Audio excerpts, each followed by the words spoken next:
Welcome to trading analyst. So இந்த வீடியோவில் நம்ம என்ன பார்க்குறோம்னா நாளைக்கான நிஃப்டி அண்ட் பேங்க் நிஃப்டியோடைய ஃபியூச்சர் மூவ்மெண்ட்ஸ் எப்படி இருக்கும் அப்படிங்கிறத பார்க்குறோம். இன்றைக்கி என்ன நடந்ததுன்னு பார்க்கலாம் வாங்க.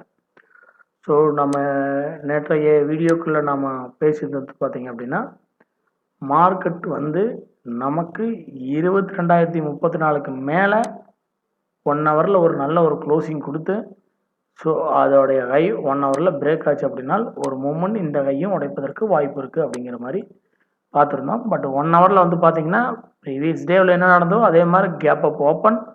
ஸோ ஃபர்தராக அதுக்கப்புறம் மறுபடியும் டவுன். ஸோ ஓவராலாக இப்போ எங்கே வந்து நிற்கிது அப்படின்னு பார்த்தோம்னா நம்ம 21,800 to 700 சொல்லியிருந்தோம் இல்லைங்களா, ஒரு ஸ்ட்ராங் சப்போர்ட் லெவல் இருக்குது அப்படின்னு. இப்போ அந்த லெவலில் தான் மார்க்கெட் நிற்கிது. சரி, அடுத்து ஃபர்தராக இது என்ன பண்ணும் இப்போ நம்ம தெரிஞ்சுக்க வேண்டியது, இது மறுபடியும் மேல் நோக்கி போகிறதுக்கான வாய்ப்பு இருக்கா இல்லையா, மார்க்கெட் மறுபடியும் மூவ்மெண்ட் அப்பில் கொடுக்குமா கொடுக்காதா அப்படிங்கிறத பற்றி தான் இந்த வீடியோவில் பார்க்க போகிறோம். சரி, ஓகே. இதோடைய மூவ்மெண்ட்ஸ் வந்து பார்த்தீங்க அப்படின்னா ஏற்கனவே டவுன் கொடுத்து ஒரு அப் கொடுத்து மறுபடியும் பார்த்தீங்க அப்படின்னா ஒரு சின்னதாக இங்கேயே வந்து புஷ்அப் வந்து பையிங் நடந்தது. பட் இன்னைக்கு வந்து ஓவராலாக வந்து ஆர்பிஐ வந்து அன்சேஞ்சுடுங்கிற நியூஸ் வந்ததையுமே அதுக்கப்புறம் பார்த்தீங்கன்னா மார்க்கெட் வேகமாக அடிக்க ஆரம்பிச்சிட்டாங்க. செல்லிங், அதாவது செல்லிங் ப்ரெஷர் கிரியேட் ஆச்சு. ஸோ அதே வந்து கரெக்டாக பையிங்கில் நிறுத்தியிருக்காங்க. மேபி நாளைக்கு வந்து இந்த பையிங்கும் இது 1 ஹவரில் பிரேக் ஆச்சு அப்படின்னா நீங்கள் யோசிக்கவே வேண்டியதில்லை.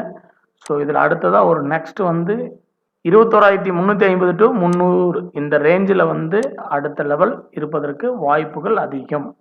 இதை நாம் மைண்டில் கன்சிடர் பண்ணணும்.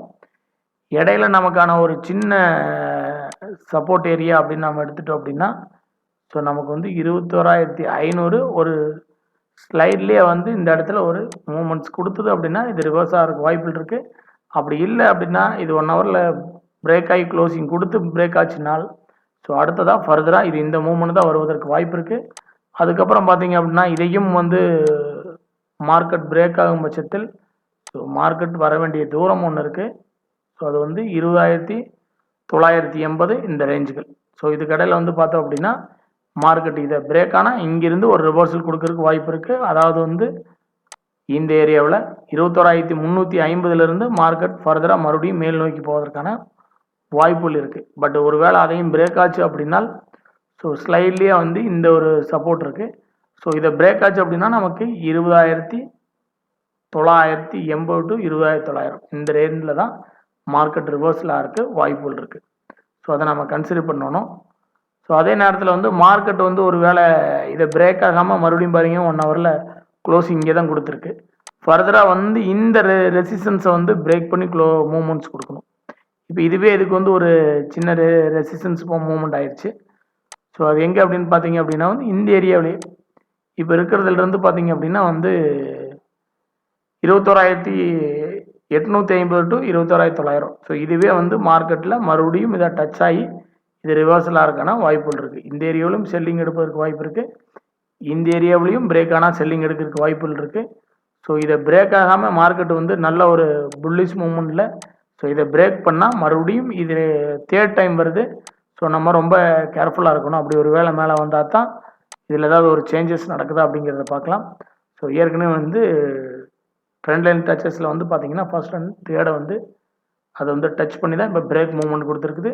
ஸோ இந்த மூவ்மெண்ட்டுக்கு இதை பிரேக் பண்ணி ஒரு ரீடெஸ்ட் பண்ணி நிற்கிது. இப்போ இதை பிரேக் ஆச்சு அப்படின்னா இது ஃபர்தராக மேலே வருவதற்கு வாய்ப்பு இருக்குது. இனி ஏற்கனவே மேலே வந்தாலும் இனி செல்லிங் ப்ரெஷர் மூவ்மெண்ட் இருக்கிறதுனால இதுவே நமக்கு வந்து ஒரு ரெசிஸ்டன்ஸாக செயல்படும்.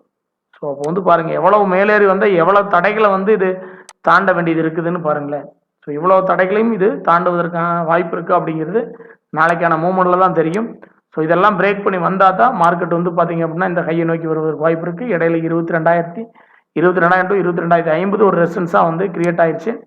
அதுக்கப்புறம் வந்து பார்த்தீங்க அப்படின்னா அதை பிரேக் பண்ணி மார்க்கெட் மூவ் ஆனால் அடுத்து ஃபர்தராக ஐக்கு மூவ் ஆகிறதுக்கு வாய்ப்புகள் இருக்குது. அப்படி இல்லை அப்படின்னா நமக்கு இந்த ஏரியாவோ ஒரு ரிவர்சல் கிடைக்கிறதுக்கான வாய்ப்பு இருக்குது. நிஃப்டி ஃபியூச்சர் இது. ஸோ அதோடைய ஆப்ஷன் செயின் அனாலிசிஸ் பார்த்துருவோம். ஆப்ஷன் செயின் அனாலிசிஸில் வந்து 21,700 புட் ரைட்டிங் வந்து நல்லாவே நடந்திருக்கு. பட் இருந்தாலும் அதில் 70% கால் ரைட்டிங்கும் அது கூட இருக்குது. உள்ளுக்குள்ளே பார்த்தீங்க அப்படின்னா 70% கால் ரைட்டிங் இருக்குது. ஸோ இந்த சைடு வந்து பார்த்தீங்கன்னா 21,750 கால் ரைட்டிங் அதிகமாக இருக்குது. ஸோ மார்க்கெட்டை இன்னும் கீழே புஷ்அப் பண்ணுறதுக்கான வாய்ப்புகளுக்கு இருக்குது அப்படிங்கிறத இது காட்டுது. நமக்கு வந்து பார்த்தீங்கன்னா இதுதான் அந்த ஒரு கான்செப்ட் தான் இருக்குது. அதுக்கப்புறம் நமக்கு இங்கே பார்க்கும்போது 21,600 புட் ரைட்டிங் இருக்குது. ஸோ அதுக்கப்புறம் 21,500 இதெல்லாம் வந்து ஒரு மீடியமான புட் ரைட்டிங் தான் இருக்குது. ஸோ சப்போர்ட்னு பார்க்கும்போது இதெல்லாம் 21,750 கால் ரேட்டிங் அதிகமாக இருக்குது. 800 கூட பெரிய அளவில் இல்லை.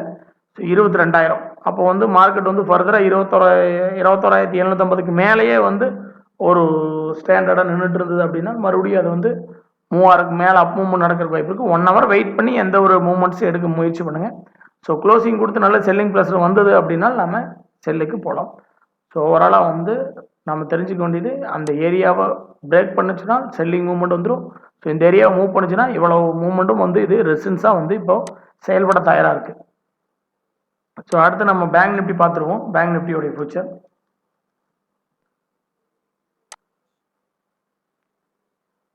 ஸோ பேங்க் நிஃப்டியோட ஃபியூச்சர் வந்து என்ன மாதிரியான ஒரு மூவ்மெண்ட் இருக்குங்கிறத பார்ப்போம். ஸோ நம்ம இது வரைக்கும் பார்த்த வரைக்கும் பார்த்தீங்கன்னா நேற்று வீடியோவில் வந்து நம்ம சொல்லியிருப்போம்.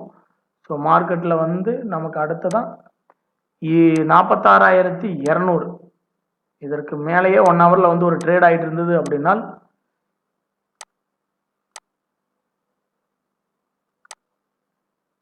இதெல்லாம் அதுக்கு நல்ல ஒரு ரெசிஸ்டன்ஸ் ஏரியா.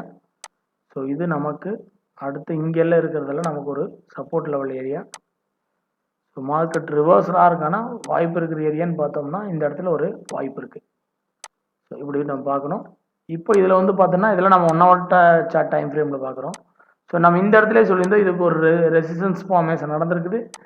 இது வந்து 46,200க்கு மேலேயே ஒரு 1 ஹவரில் ஒரு க்ளோசிங் பண்ணி ஒரு மூமெண்ட்ஸ் கொடுத்து அந்த ஹை பிரேக் மூவ்மெண்ட் கொடுத்தா நல்லாயிருக்கும் அப்படின்றோம்.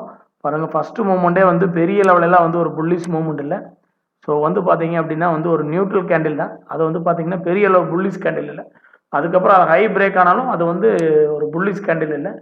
ஸோ அதனால் வந்து பார்த்தீங்க அப்படின்னா செல்லிங் ப்ரெஷர் 1 ஹவரில் வித்தின் 1 ஹவரில் பெரிய லெவலில் இதாகிடுச்சு. அதுக்கடையில் நம்ம இன்னொன்று நம்மளுடைய வீடியோக்குள்ளே சொல்லியிருந்தது என்னென்னா 45,000 இந்த ரேஞ்சு கீழே வந்து மார்க்கெட் வருது அப்படின்னா 45,930 900 கீழே.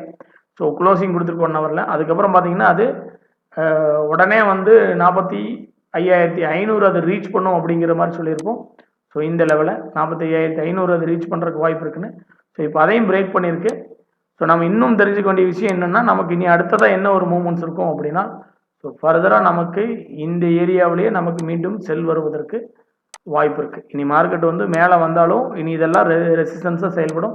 மார்க்கெட் இனி ஃபர்தராக மேலே வந்தால் 45,650 இந்த ரேஞ்செல்லாம் மறுபடியும் 600 to 650 மறுபடியும் செல் வருவதற்கான வாய்ப்புகள் இருக்குது. இந்த ரேஞ்சிலிருந்து இது செல் வருவதற்கு அப்போ ஃபஸ்ட்டு செல்லிங் ஏரியா 45,650 அப்படிங்கிறத நம்ம எடுத்துக்குவோம்.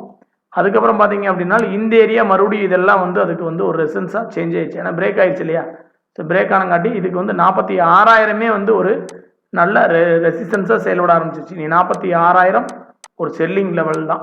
ஸோ இதையும் இது பிரேக் பண்ணால் ஸோ இதுக்கப்புறம் பார்த்தீங்கன்னா 46,300 to 500 இந்த ஏரியாவும் இதுக்கு செல்லிங் ஏரியா. இப்போ இந்த மூணையும் வந்து இது எங்கே டச் ஆனாலும் செல்லிங் ஆவதற்கான வாய்ப்பு இருக்குது அப்படிங்கிறதா இது காமிக்குது.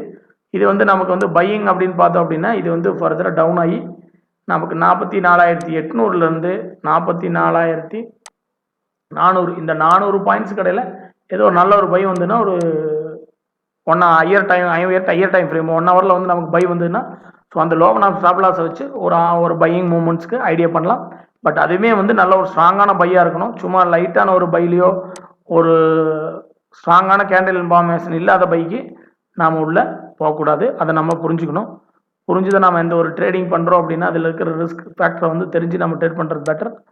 ஸோ இந்த ஏரியாவில் வந்து பார்த்தோம் அப்படின்னா இது இங்கிருந்து தான் மூவ் ஆகிருக்கு. ஸோ நமக்கு எப்படி பார்த்தாலும் இது 44,500 இந்த ரேஞ்ச் வரைக்கும் மார்க்கெட் இந்த ரேஞ்ச் வரைக்கும் வர்றதுக்கு வாய்ப்பு இருக்குது. இங்கிருந்து ரிவர்சலுங்கிறது 44,800லேருந்து 44,500க்குள்ளே ஒரு ரிவர்சல் கிடைச்சா மார்க்கெட் மறுபடியும் மேலே மூவ் ஆகலாம். ஒரு வேளை அப்படி மார்க்கெட்டில் அது கிடைக்கல மூவ் ஆகலை அப்படின்னால் அதையும் பிரேக் பண்ணுது அப்படின்னால் இது ஃபர்தராக இந்த மூமெண்ட்டோடைய டவுன் மூமெண்ட்டோட ஏரியாவான ஸோ இங்கிருந்தால் மார்க்கெட் இந்த மூமெண்ட்டை கொடுத்தது. ஸோ இந்த ஏரியா 42,280 44,280 இந்த ஏரியா வரைக்கும் இது வர்றதுக்கு வாய்ப்பு இருக்குது. ஸோ ஃபர்தராக இந்த ஏரியா வரைக்கும் இது வர்றதுக்கு வாய்ப்பு இருக்குது. 44,200 44,000 டு 44,200 இது டச் ஆகிறதுக்கு வாய்ப்பு இருக்குது. ஏன்னா மார்க்கெட் இங்கிருந்து தான் இந்த மூவ்மெண்ட் வந்து கிரியேட் பண்ணி நல்ல ஒரு அப் மூவ்மெண்ட் கொடுத்தது. ஸோ இந்த லெவல் தான் இப்போதைக்கு இதுக்கு சப்போர்ட்டை நம்ம எதிர்பார்க்குறோம். ஸோ அதையெல்லாம் பிரேக் ஆச்சு அப்படின்னா அடுத்து 43,000 இந்த ரேஞ்ச் வரைக்கும் வருவதற்கு வாய்ப்பாயிரும். அப்போ நம்ம தெரிஞ்சுக்க வேண்டியது என்னன்னா, இது எல்லாத்துக்கும் ரெசிஸ்டன்ஸாக கிரியேட் ஆயிடுச்சு. ஸோ இந்த லெவலில் நமக்கு வந்து இந்த லெவல்லே ஒரு ரிவர்சல் கொடுத்துட்டா மறுபடியும் ஃபர்தராக மேலே மூவ் ஆகிறதுக்கு வாய்ப்பு இருக்கும். அப்படி இல்லாத பட்சத்தில் இது கண்டினியூவாக இந்த ரேஞ்சில் ஒரு செல்லிங்கும், இந்த ரேஞ்சில் வந்து ஒரு பை, இல்லைன்னா இந்த ரேஞ்சுக்கு பிரேக் ஆச்சுன்னா இது வரைக்கும் செல்லிங்கிற மூவ்மெண்ட்டுக்கு மார்க்கெட் வந்து கிரியேட் ஆயிரும். இதோடைய ஆப்ஷன் செயின் அனாலிசிஸ் பார்த்துருவோம் பேங்க் நிஃப்டியோடது. ஸோ இதோடைய ஆப்ஷன் செயின் அனாலிசிஸில் வந்து புட் ரைட்டிங் எதுவுமே பெருசாக இல்லை. ஸோ கால் ரைட்டிங் பாருங்களேன், 46,000 வெரி ஸ்ட்ராங் ரெசிஸ்டன்ஸ் லெவலுங்கிறத நம்ம சொன்ன மாதிரி வந்து எங்கேயும் அது வந்து சப்போர்ட்டாக அது தடுத்துட்டே இருந்ததோ அதை பிரேக் ஆகி க்ளோசிங் கொடுத்து கன்ஃபார்ம் ஆனதுமே அது ரெசிஸ்டன்ஸாக சேஞ்ச் ஆயிடுச்சு. இப்போ 46,000 அதுக்கு வந்து ஒரு நல்ல கால் ரைட்டிங் நடந்ததுக்கு ஒரு ரெசிஸ்டன்ஸுங்குது. ஸோ அதுக்கப்புறம் 45,500 ஒரு சின்ன ஒரு ரெசிஸ்டன்ஸ் தான் சொல்லுது. ஸோ இதை தாண்டி தான் நம்ம சொன்னோம் இல்லைங்களா, 45,600 அந்த ரேஞ்சை தாண்டி அது 1 ஹவரில் க்ளோசிங் கொடுத்து ஒரு மூவான அடுத்த மூவ்மெண்ட் பார்க்கலாம். இல்லை அப்படின்னா அது டவுனாக இருக்க வாய்ப்பு அதிகம். 45,000 அது வந்து ஒரு சின்னதாக புட் ரைட்டிங் நடந்திருக்கு. அதுக்கப்புறம் பார்த்தீங்கன்னா புட் ரைட்டிங் பெருசாக இல்லை, 44,000 தான் அதுக்கப்புறம் பார்த்தீங்கன்னா இதோட ஈக்குவல் இருக்குது.